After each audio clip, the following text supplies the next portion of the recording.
योगी सरकार का पार्ट 2 शुरू हुए लगभग 3 महीना होने वाला है, लेकिन यूपी के वरिष्ठ आईएएस अफसर अचानक से दिल्ली का रुख करने लगे हैं। एक बहुत बड़ी संख्या इसमें शामिल है। अब ताज़ा मामला कुछ और अफसरों का आ गया है जिन्होंने दिल्ली की ओर रुख करने का मन बना लिया है। कुछ दिनों पहले बात आई थी अनीता मेश्राम की, मुकेश मेश्राम, धीरज साहू। ये लोग दिल्ली में इम्पैनलमेंट हो गए थे केंद्र सरकार में, और उसके बाद फिर ये सारे लोग, इनकी पोस्टिंग आ गई और उसमें से अनीता मेश्राम दिल्ली रवाना भी हो गई, यूपी से वो चली गई। उससे पहले एसीएस वित्त राधा एस चौहान वो दिल्ली गई और भारत में इस समय डीओपीटी में ब्यूरोक्रेसी के बहुत बड़े पद पर, सेक्रेटरी पद पर वो तैनात हैं। एक तरह से कहा जाए पूरे देश के आईएएस अफसरों की वो बॉस हैं। फिर आता है नंबर धीरज साहू और मुकेश मेश्राम का। 1995 बैच के ये दोनों अफसर भी अब केंद्र में जाने की तैयारी में हैं। हो सकता है तो आगे वाले सप्ताह में वो निकल जाएं। लेकिन इसी बीच कुछ और नाम सामने आ गए हैं, जिसमें प्रमुख सचिव सिंचाई अनिल गर्ग और प्रमुख सचिव तकनीकी शिक्षा सुभाष चंद्र शर्मा भी शामिल हैं। 1996 बैच के ये अधिकारी केंद्र में इम्पैनलमेंट की ओर बढ़ रहे हैं। ये भी देर सवेर यूपी से केंद्र की ओर रवाना होना चाहते हैं। हैरत की बात यह है कि 1996 बैच का जो अफसर हैं उनमें से 4 पहले से प्रतिनियुक्ति पर हैं, जिसमें नीतीश्वर कुमार, हेक्काली झिमोमी, अनीता मेश्राम, ये सारे नाम हैं। देवराज जो पावर कॉरपोरेशन के चेयरमैन हैं वो भी इम्पैनलमेंट हो चुके हैं काफ़ी पहले, हालांकि उनकी पोस्टिंग अभी नहीं आई है।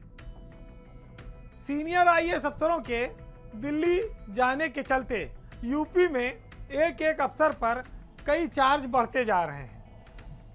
इसके पीछे एक वजह यह है कि सरकार कुछ अफसरों को बहुत भरोसेमंद मानती है और कुछ अफसरों को वो मानती है कि इनका काम अच्छा नहीं है, उनके यूपी में रहते हुए भी उनको खाली रखा गया है।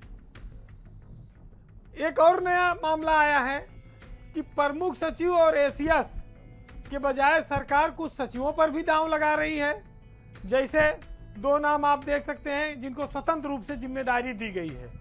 उसमें पहला नाम है मुख्यमंत्री के सचिव रहे आलोक कुमार थर्ड का, जिन्हें नियोजन विभाग का, साइंस टेक्नोलॉजी का और यूपी को 10 खरब डॉलर की अर्थव्यवस्था बनाने का स्वतंत्र चार्ज सौंपा गया है, टास्क सौंपा गया है। आलोक कुमार सचिव रैंक में हैं, उनके ऊपर अगर आप देखेंगे तो प्रमुख सचिव और एसीएस होने चाहिए, लेकिन उन्हें स्वतंत्र रूप से सारे विभाग दिए गए हैं। इसी तरह से खनन में आइए तो रोशन जैकब को भी सचिव के रूप में खनन विभाग का स्वतंत्र जिम्मेदारी मिली हुई है।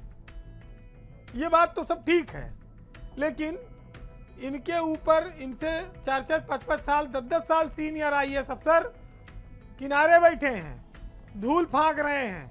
कोई राजस्व परिषद में पड़ा है, कोई सचिवालय में महत्वहीन पद पे पड़ा है।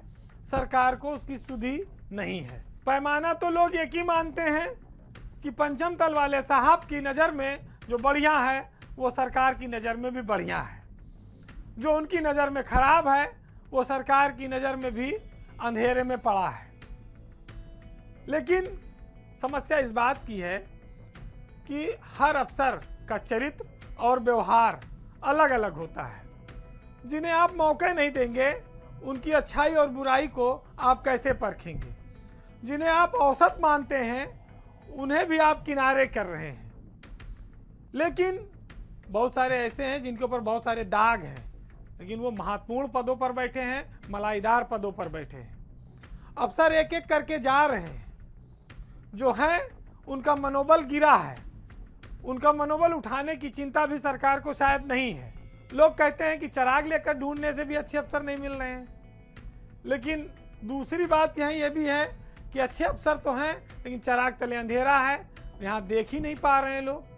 अगर आप देखें तो महेश गुप्ता से लेके जितेंद्र कुमार, डॉक्टर हरिओम, सुधीर गर्ग और राजस्व परिषद में बहुत सारे अफसर पड़े हुए हैं जो महत्वपूर्ण पदों पर काम कर सकते हैं। लेकिन इस सरकार में एक परसेप्शन ये बन रहा है कि जो अफसर निगेटिव हो, जो फाइलों को लटकाता हो, जो सिर्फ एक जगह से आदेश प्राप्त करता हो, जो मंत्रियों को परेशान करता हो, वो ज़्यादा बेहतर है, उसे अच्छा चार्ज मिलना चाहिए, वही ज़्यादा काबिलियत रखता है। अब जब कुछ अफसर और चले जाएंगे, खास तौर से जैसे बाल विकास पुष्टाहार का पद इस समय खाली है प्रमुख सचिव का, जब पर्यटन में मुकेश मेश्राम यूपी से रवाना होंगे, जब धीरज साहू ट्रांसपोर्ट कमिश्नर पद से रवाना होंगे, तो इन पदों को भरने के लिए भी बहुत सारी ज़रूरतें पड़ेंगी। देखना होगा कि सरकार किस तरह के लोगों का चयन करती है। बहरहाल इस बार के पावर सेंटर में इतना ही, लेकिन ब्यूरोक्रेसी के तमाम अप और डाउन से बेफिक्र बहुत सारे लोग अपना काम करते रहते हैं, और जिसने ज़िंदगी में अपने काम को ही पूजा माना, उनके लिए एक साहित्यकार ने ये लिखा है कि मेरा हाफिज मेरा खुदा है, यही बहुत है, चराग आंधियों में भी जल रहा है, यही बहुत है, मुझे फलक की बुलंदियों की हवस नहीं है, जो मेरे रब ने मुझे दिया है, यही बहुत है। नमस्कार।